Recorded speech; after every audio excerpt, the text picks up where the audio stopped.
everybody. Welcome to Hot Topics, Cool Friends. Today on our episode, we have Nick Eyde. It's kind of really cool how we met him.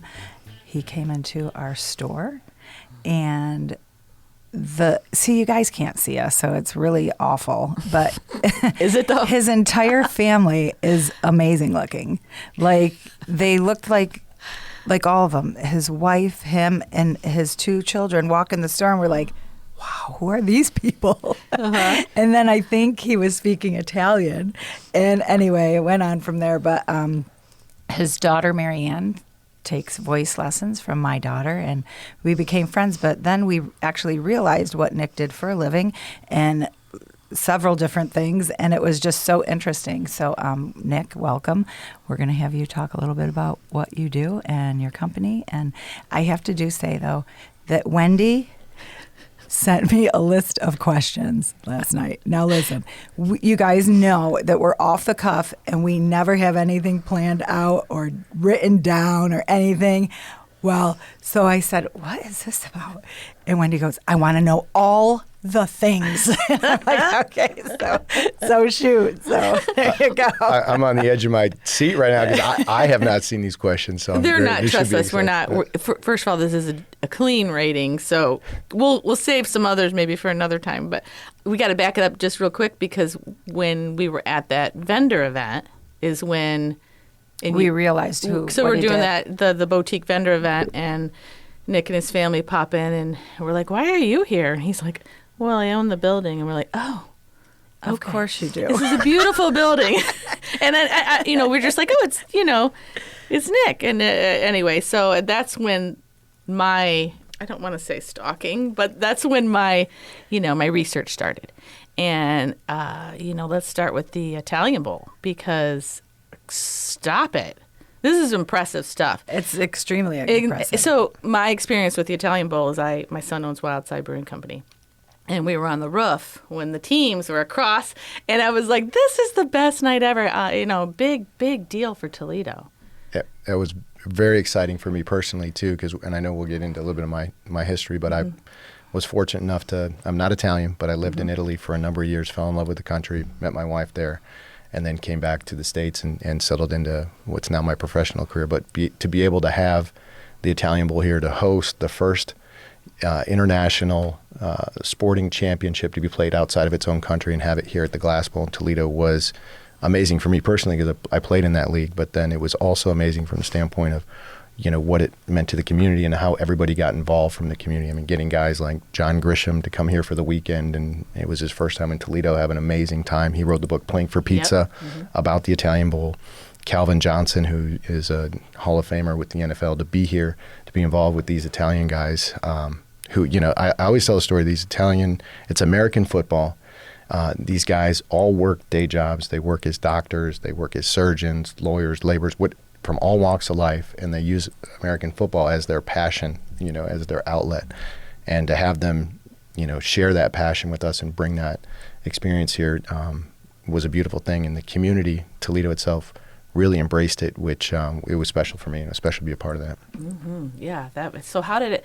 Yeah. What inspired you to bring the Italian Bowl? How did it all start? So it all started. I used to go back and forth to Italy every year to do some color commentary work in Italian with the Italian Bowl. The director of the Italian Bowl from, I think, 2011 to 2016 was a gentleman named Raffaello Pellegrini. Raffaello is from the city of Ferrara, and he owns the American football team in Ferrara.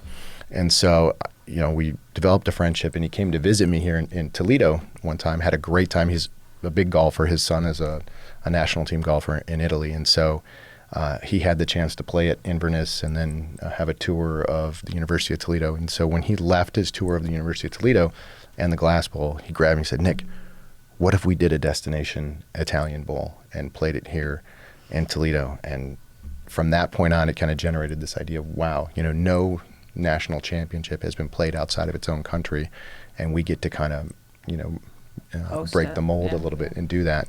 So that's where it started. And then we also created a sister city relationship between the city of Ferrara and the city of Toledo, our first Italian sister city. And then a Ryder Cup style golf tournament came out of that as well. The first edition of that was just played in October in Ferrara, and then the next edition will now be played in June here in Toledo. So. Really? All right. Didn't know that. That's so June cool.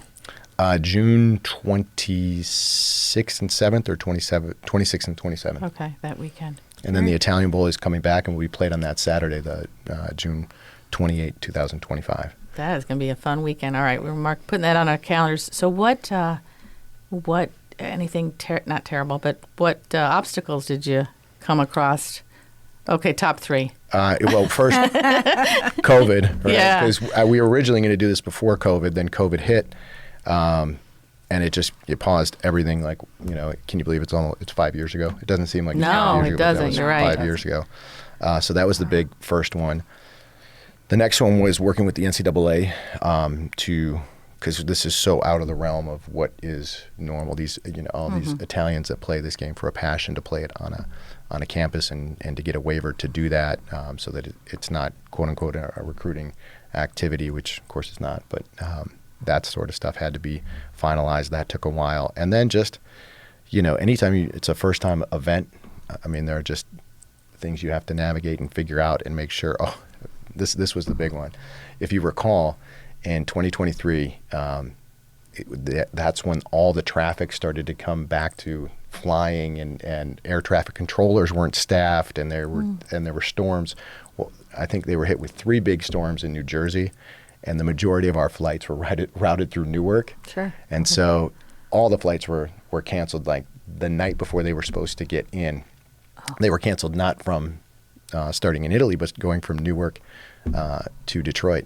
And so we had to organize buses for about 80 players and coaches to get from Newark, because everybody was having the same issues. I think it was a record for most flights canceled, and they said, yeah, we can get your guys in July 2nd. Well, the game's July 1st. Oh my so that's not going to work. They not can't just sit in Newark from the 28th until July 2nd. So that worked out, but it wasn't a lot of sleep in those days, and we got it done. But How did anybody specific come to mind that stepped up in our area that you want to give a shout out? Probably too many people, huh? A huge list. Yeah. I mean, so many people stepped up from the sponsor side of things to, Pat Gianmarco from Marco's Pizza was the first one to really step up and say, I'm involved in this. Then obviously the Buckeye, BCSN, Alan Block, and Jeff Shook were huge in saying, wow, this is a cool event. We're in.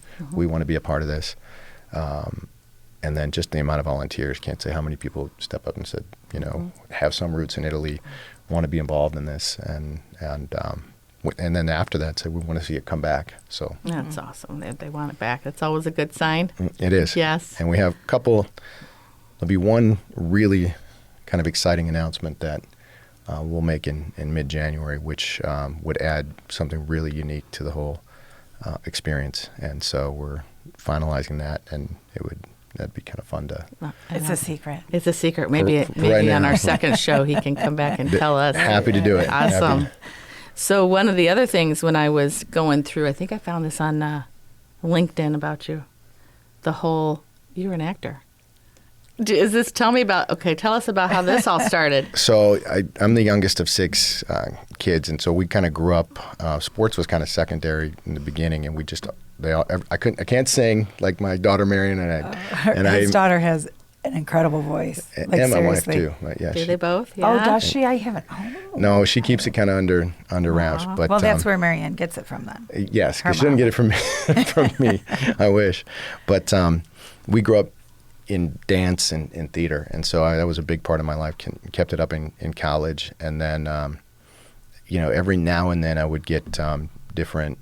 Still have an agent out of the Detroit area. Get auditions for different things, and done some independent films, some voiceover stuff, and then had a guest star in Chicago Fire, which was a lot of fun filming that in Chicago with. I can't remember the name of it. Joe Chappelle was the director I think that's when I looked up his name after, and didn't I call you about that? You're like, that can't be, that's not the same Nick It can't be the same one, but I'm like, yes, it is. And then you were in another movie called Funeral something? The Funeral Guest, yeah. Which I haven't watched yet because I didn't want to be like all giddy or something like your superstar. I just kidding. Well, and I'm not. teasing. I'm not. But I will you know say, when you see Isn't it someone fun? on screen, and Yeah, then you see them sure. and you're like, oh my gosh. but the whole what is it, 6 degrees of separation type things. There's a guy in that movie, and I knew, and he was awesome. I mean, he steals the show in that movie, and this was 11, 12 years ago now. Since then, he has blown up, and he is one of the biggest. Now I see him on commercials all the time, but he's. I don't remember the name of the show he's on. His name's Jonathan Rumi, and he's one of the biggest stars now on this television show. And you'll see him. He's on ads now. He and Mark Wahlberg are related to a praying app, or I can't remember Okay, I'll have to exactly what it we'll is. search him out. But now is there a series? I think it's called Chosen or something like that, where he's the main guy, and he had a very smaller role, but he was just awesome. He really steals the show, and then it's kind of fun to see folks like that go on and achieve some big things and to have been a part of a. So was this sort of like your B gig? Just kind of were you okay? How did you transition from that to real estate, or were you doing both at the same time? Both at the same time, and it was just when there were times and opportunities to come up and audition for things. Nowadays, it's really easy. So you just self-tape an audition, send it, and you'll know within 24 hours if you've been selected for a callback or if you get the part. And I did. I have the Casting Network app, so I'm always searching, but I'm like, I'm too old. Too old. Oh my Too old. God. We actually did one, remember? Yes. Yeah. You did a self-tape and sent it? Well, I'm was always just recording it. We record. I'm always like, let's give it a shot. But yeah, I don't know. It's fun. It is fun. It's I know. You know what? Quick story. I had a Jeep Grand Cherokee years ago, old one, 1955. No, 85. And we sold it on Craigslist. I get a call. A guy shows up in a beautiful, huge flatbed trailer. I'd like to buy your Jeep. I'm a producer. 90% of our movies are made in the Chicago area. He was called the transportation secretary or producer for this film. I'm like, oh, he's like, yeah, I want to buy it. And I got to go down the street in Hudson, Michigan. There's another one. We're going to use yours to drive the actors in the movie. We're going to blow up the other one and use another one for parts. My son Cash is standing next to me, and he's like, you're going to sell the Jeep? I'm like, yeah. Anyway, he goes, I'll call you in an hour. Comes back an hour later, calls me an hour later and says, your son kind of made me feel bad about this. How about I just rent it? I'm like, oh, okay, thanks a lot, Cash. You just lost us some money. I thought that. I didn't say it. He goes, no, I'll just rent it for what I was going to pay you for it. Long story short, Harold and Kumar's Christmas Vacation. Oh, that's awesome. It's it's not the best movie, but who cares? Your car was in it. The car was The in guy it, is and in they it. took it to New York. It had a good ride, and it was fun. So, It's always fun to There's a do lot of things like movies that. in our area, Detroit, Chicago, tons. Yeah. Because they get a tax break, is what he told me. There's a lot better of a tax break, yeah. They do, and Chicago really has a significant production scene for a lot of movies, and people like the Windy City, the Chicago's architecture. so fun. all I that. love Chicago. But yeah, I that love- stuff's fun. My Yeah, cousin's an actress, and I remember the first time we went to the movie, like she made it on the big screen. She's in God's Not Dead. And I'm talking to her mom, and I'm on the way there, and I'm all giddy and all excited. But I don't know if you guys have seen the movie, but it's very like What's it called? God's Not Dead. Okay. And it's very touching and very like deep, right? And you get out and you're like, wow. Drained. Like, Yeah. oh my gosh. But it was just surreal just to see her on the big screen. And her mom went, and this is what was funny. And in the movie, she's with Duck Dynasty guys say, who is that lady anyway? And her mom yells out from the back of the theater, that's my daughter.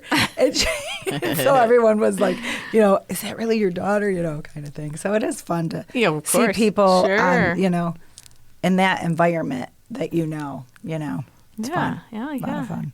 So real estate's just in the family, not just, but it's your father? Goes sir? back a long way, my father and my uncle, and goes back all the way to the mid-'50s. And actually before that goes back to my grandmother, who really probably gets the credit for starting our family in that direction. This was back in the 50s. The story goes that, my uncle and my father were working different jobs at the time and working quite a bit. And my grandmother had purchased a piece of property to build what was going to be a home for herself. They saved up their money. My grandfather had passed. And then within a couple months of her buying that property, she was approached, because it was a desirable piece of land, by someone in the commercial world. She was going to use it for residential means, but somebody offered her and then paid her more than double what she had. And so my father and my uncle said, "Boy, this is a pretty good business. Should we buy more things? Should we try to do this again and again?" And then they got into buying the land, building houses, then going from that to multifamily, mainly up in the Lansing area, and then moving into commercial and retail. And then I got started when I came back initially, retired from playing football in Italy in 2006. I went back again, played one more season in '09. But at the end of '06 started, and at that point, we were owning and managing about 5 million square feet of real estate, mainly up in Michigan with one property manager and facility managers here, but not a lot of activity on what we were doing down here. And it worked out well timing-wise. I saw an opportunity to add some value and really started to like Toledo the more I came to Toledo. Liked it, enjoyed being here, and the rest is just kind of history. I was at one point coming down 3 days a week, and then a guy in 2019 said, "Hey, let's move down there," because she liked the area, she liked being here, and that's kind of led to where we are today, and working on the different projects, and we're moving further into Ohio, further south into other communities. I saw that. What was your first big project here? In Ohio? Or, in the Toledo area? Yeah, the first big project was the renovation of the former fiberglass tower, former world headquarters for Owens Corning, into the tower on the Maumee. That was really it. I had done a similar project up in Lansing called the Knapp Center renovation, but that was a 5-story former department store, and then this was 30-story building that had been a single-use building, and really we like to think we were kind of ahead of the time before COVID, and the idea of, okay, you've got some of these urban centers where folks want to live, where there's more to do. You can go see the theater, Valentine Theater. You can go to the ball game, watch the Walleye or the Mud Hens. There's a lot to do, a lot of good. The food scene's really good downtown. What's missing? More residential opportunities. And this idea of taking a building that is a mid-century, office building and turning it into multifamily apartments is now post-COVID. Everybody's saying, "How do we do this? How do we do this?" And we think we were kind of ahead of that game a little bit with starting that in 2010, 11-ish, when we first started the first iterations of that. How long did that project take? Is it still going on? Took a while. It's still going. Yeah. We're pushing into hopefully another phase of adding 91 more units. But that first phase of getting everything kind of started with 106 residential units in the top of the tower, and another, let's say, 80,000 square feet of office and 20,000 square feet of retail. It took, from the point where we came up with a plan, applied for state historic credits, federal historic credits, to breaking ground and then finishing, it was a 6-year process. Sounds like that's pretty good, actually. It's probably felt really long to you, but I don't know. Right. It feels like that would be not like bad. a 20-year thing. My gosh, it took them like a year to do my plumbing. I can't imagine. Right, all that. Yeah. Might be time to change the plumber. Maybe you're right. Or maybe it's my old house. I don't know. Yeah. Yeah. It's just so amazing. So tell us what other projects you have in store. And this ties into your guys' world a little bit on the retail and the store side. But you mentioned Lamson Center, where we had, I think it was Chic. What's the name? Yeah, Chic and Cheap and Chic. So that building, for those who are from the Toledo area, that Lamson department store was known as kind of like the quintessential old world department store. And on the outside of the building, especially spending so much time in Italy, that building is designed in what's called Palazzo Florentine architecture. There aren't many buildings like it in Ohio. And on the outside, you have all these insignias of different trades, mercantile trades, which are related to what the goal was for that department store. And so next time you pass it, you'll have to look up. I'm going to look, because we were so busy unloading and loading clothes, I didn't look around. But the inside's beautiful. Beautiful. They just, buildings like that are... don't exist. I don't think they just don't make things like that anymore. Right. They don't. So we're really excited because we have an opportunity with a unique tenant that would bring something that maybe only a few places in the world have something like this, to occupy that entire first floor, kind of where you guys were during Cheap and Chic, and and take another floor as well. It'd be a net new group to the state of Ohio and net new group to Toledo. So we're working actively on that, trying to bring that to fruition, and hopefully that will be something that comes forward in 2025.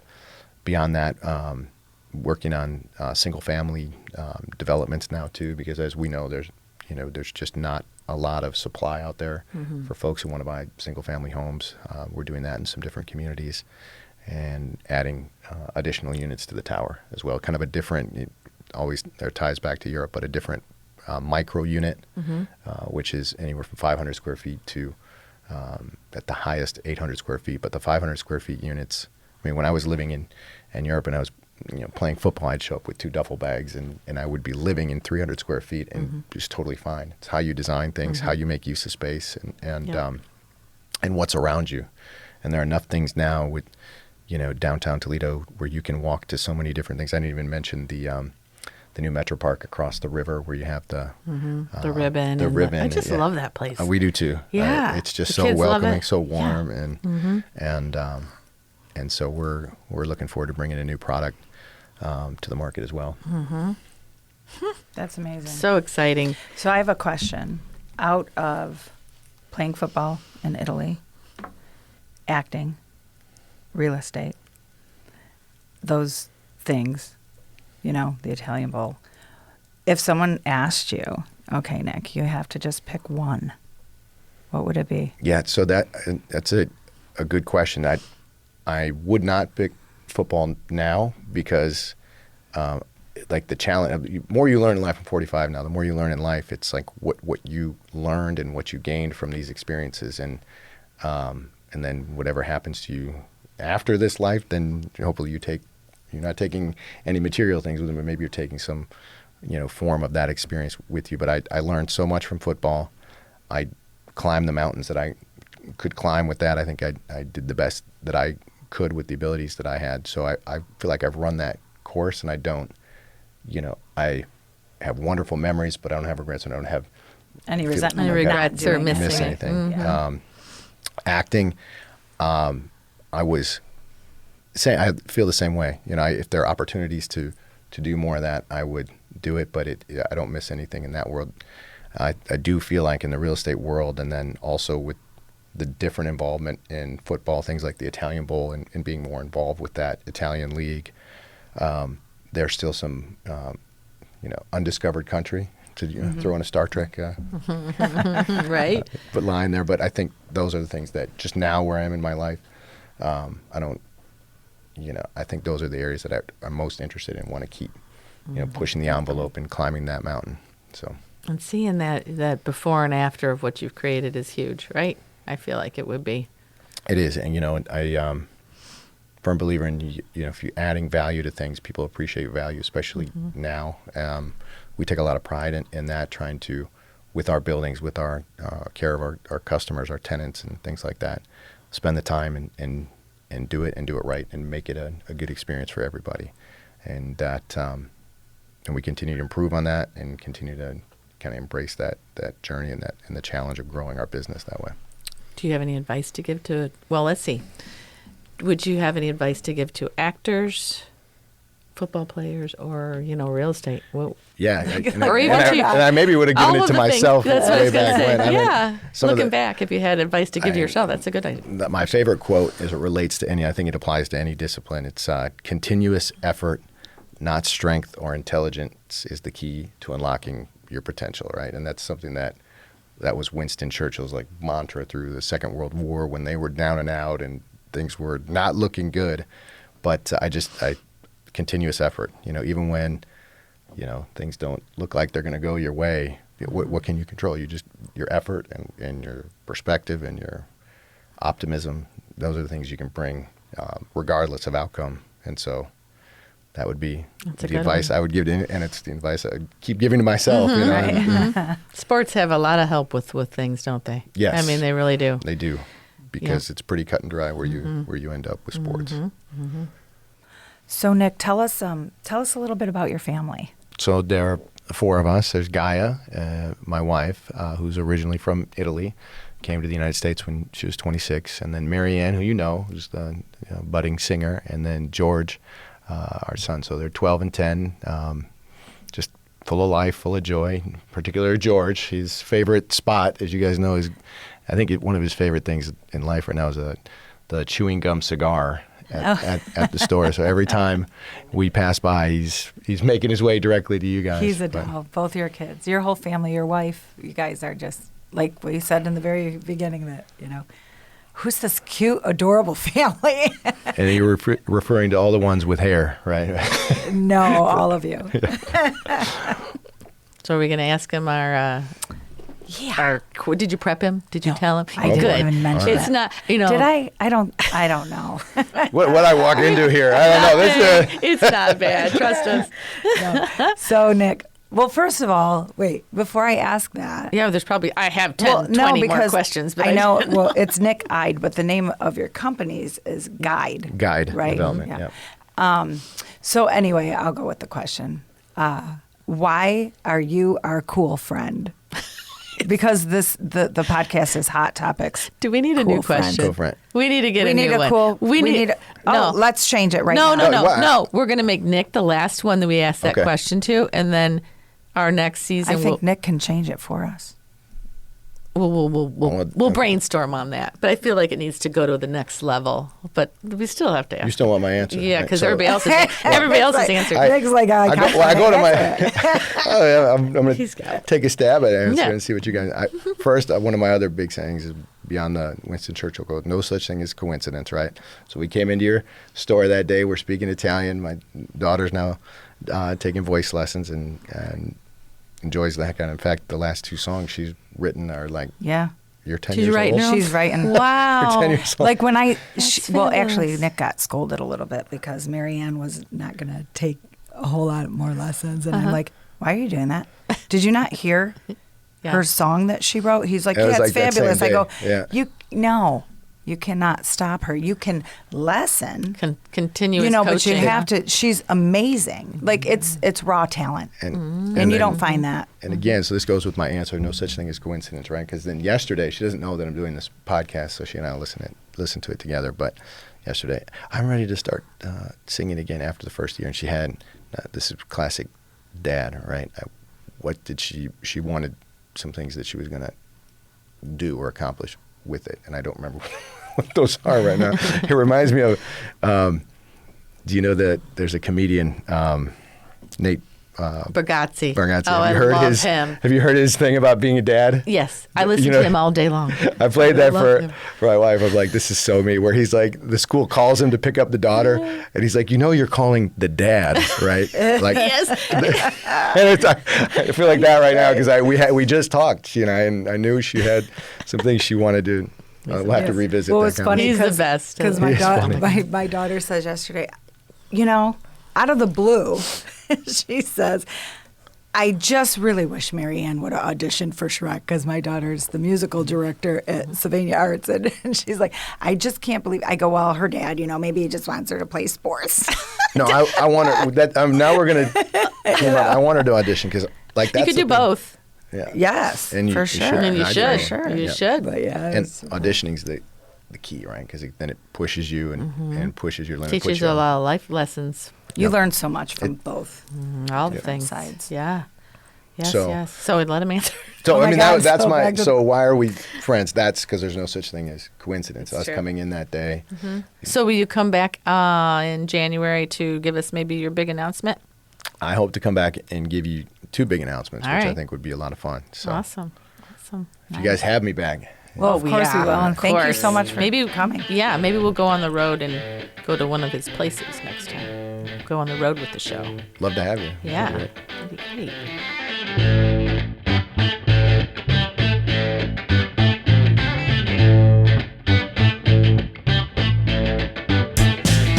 Thank you for joining us today on Hot Topics Cool Friends. I'm Lori. And I'm Wendy. We would like to give a special thanks to Chris Pfeiffer, our executive producer, and Gary Wagner, who wrote and produced our music. If you guys have any questions or comments and you want to listen to more of these wonderful episodes, head on over to wgte.org/coolfriends or anywhere you stream your podcast. And remember To thank your local business owner and go out and hear a local musician.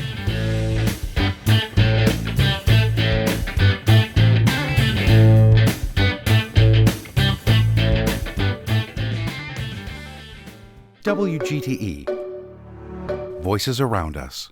WGTE is supported in part by the American Rescue Plan Act funds allocated by the City of Toledo and the Lucas County Commissioners and administered by the Arts Commission.